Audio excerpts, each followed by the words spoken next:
आमंत्रित करना चाहूँगी अदिति गौतम को, जो उत्तर प्रदेश से हमारे बीच मौजूद हैं और हिंदी में गुरु रविंद्रनाथ टैगोर पर अपना वक्तव्य प्रस्तुत करेंगी।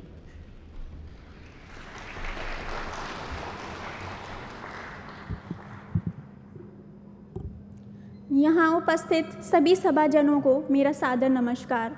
गुरुदेव रविंद्रनाथ टैगोर का जन्म 1861 में कोलकाता में हुआ था। उनके पिता का नाम देवेंद्रनाथ टैगोर और माता का नाम शारदा देवी था।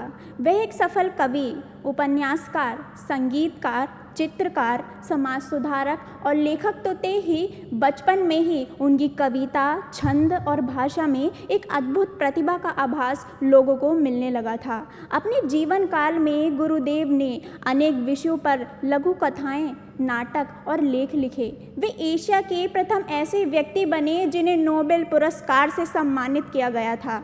वे दुनिया के एकमात्र ऐसे लेखक थे जिनकी 2 रचनाएं जन गण मन और अमार सोनार बांग्ला को भारत और बांग्लादेश जैसे देशों ने अपने राष्ट्रगान के रूप में स्वीकारा।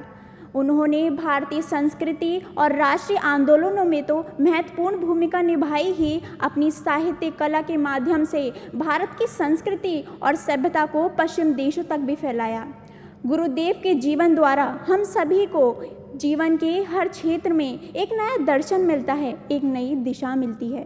फिर चाहे वह मानव के प्रति प्रेम का भाव हो या प्रकृति के प्रति सम्मान का।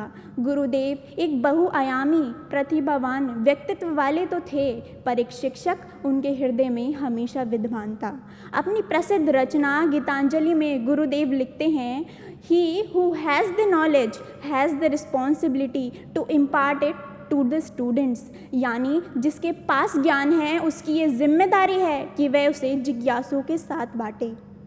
गुरुदेव सिर्फ भारत के ही नहीं, समूचे विश्व के कला, साहित्य, संगीत के वो महान प्रकाश स्तंभ हैं जो सदैव अनंत काल तक प्रकाशमान रहेंगे।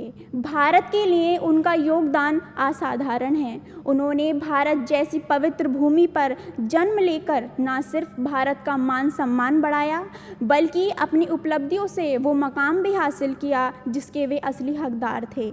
आज भारत को एक विकसित देश बनाने की इस संकल्प यात्रा में हम सब अपनी भागीदारी सुनिश्चित कर गुरुदेव के चरणों में श्रद्धांजलि अर्पित कर सकते हैं।